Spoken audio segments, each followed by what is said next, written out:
not just my vehicle was there, a lot of other vehicles were lined up there. A lot of other vehicles were lined up there, and then they chose me.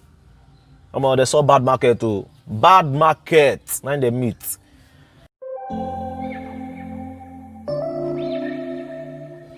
Yo, what's good, you driverpreneurs out there?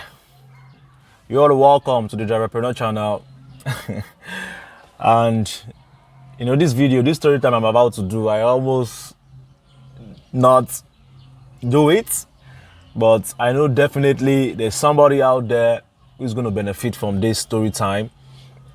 And I know somebody out there must have had similar experience in whichever city you are in that has the kind of hustle that goes on here in Lagos State, Nigeria. Like there's the CBD in Marina, the business district area. They call them CBD. They wear like the brown and like one kind of, you know, color in Lagos Island, which are, these guys are ready to hustle you. Like if you just make any slight inches stop on that Marina or Broad Street, they'll be enter your vehicle. You know, these guys are guys that are like high on, you know, like, you know, the regular now. High, they are, you know, they're ready to hustle you like they are street thugs. So I know definitely one or two persons must have, or you know, people must have experienced such things or be wondering what to do in such situation when they encounter these guys. So this story time, I'll be talking about my experience with the Lagos LASTMA, you know, who are supposed to control the flow of traffic in Lagos State. That's their primary responsibility, to control the flow of traffic in Lagos State. But most often, I've seen them harassing drivers, you know, even when drivers do not even cross onto the BRT lane, which is a very big offense in Lagos. But sometimes, based on how road be, people still enter around. So I'll be sharing my experience that I had with these guys in Lagos, Mile 12 to be precise. Just when coming from Maryland and they're climbing the Mile 12 bridge, just as you're descending that axis, I never knew they used to operate like that there, but I had an encounter with them. It's almost ended up in a lot of chaos. But in this story time, I'll be sharing how I, you know, managed to escape from their net, because yes, it's a net. If you are caught by these guys, you can end up paying as much as 10,000, 5,000 bucks. So I escaped them, and I'm very happy I did, because right now it's not a time to waste resources. Everybody's trying to manage what he has, you know, maximize with what you earn, and also, you know, giving these guys money can be very, that, I think, was it the same day? Was it that same day? No, not that same day. But I picked up somebody from Marina, and then the person told me that the previous driver that she contacted was, the vehicle was apprehended by the CBD guys. So if you guys enjoy these story times I give, you can please show me more love by giving this video a like. Please, that gives encouragement to come up with some story times like this. You know, I like what you guys did with the last video I posted, the one I posted about the Lekki Big boy trying to, you know, cheat me and then make me a slave driver, like, you know, errand driver. So I shared that video and I got a lot of response from you guys. I'm very happy about that. Thank you guys. If you've not seen that video, I'll leave the link on the description of this video so you can go check the video out, so you can, you know, get that wisdom. So, I was coming from, I called it a day, you know, after work. So I was coming from Maryland axis. I decided to branch by and get some couple of food stuff in Mile 12, because Mile 12 is known for, you know, food. There's a lot of food, yam, and it's usually more cheaper than when you go out of that axis. So I stopped by, turned on my hazard lights. On the road was very free. You know, coming in from Maryland towards the corridor axis is always very free, from in the morning all the way to like maybe when you start getting to 3 o'clock, traffic start building. So the road was excellently free, but the other side going towards Maryland was very jam-packed with traffic. There was a lot of traffic there. You know, I bought tomato, I bought rice, beans, you know, a couple of other normal food stuff that you can get cheap from Mile 12, which at the end of the day is not even that cheap. It's almost the same thing. So I was about entering my vehicle. When I entered my vehicle, started my engine, I was about leaving when I noticed there was this guy by my side with this iron, like this rod that has spikes on it. It was right under my vehicle. I was like, and he was putting on mufti. As you know, I took my cam. I looked at him and said, "What's going on?" He said that I parked here. You know, I was so lucky because I was already in my car when he came. So I was like, I'm in my car with my hazard light turned on, and you're telling me I parked on the road. How? And this place is free. There's no traffic here. As I was talking to him, trying to clear him that I know what I'm doing, and there was no parking sign on that particular spot I parked.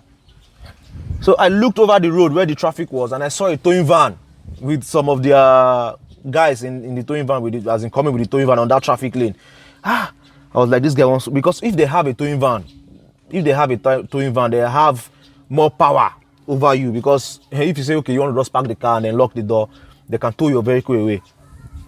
So I saw the towing van, I'd be like, man, I need to escape these guys, because if not, they are going to take my vehicle to their office, and I'm going to end up paying, you know, some crazy amount of money that I didn't budget for. So, like, I was like, man, what crazy stuff is going on here? Then some of them came down from the vehicle. About four of them again came down from the vehicle to join this guy, because they had the towing van and then that their regular painted vehicle. So it was a big catch for them. Like, the whole team was around, the entire team, you know, to devour you.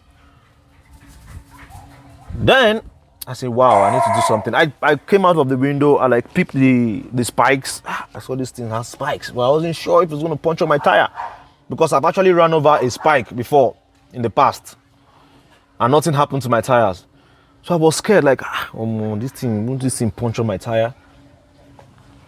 So I was trying to reverse, telling them that I ain't got no money for any of you, and I'm not going to give you guys any money. I ain't got money for any of you.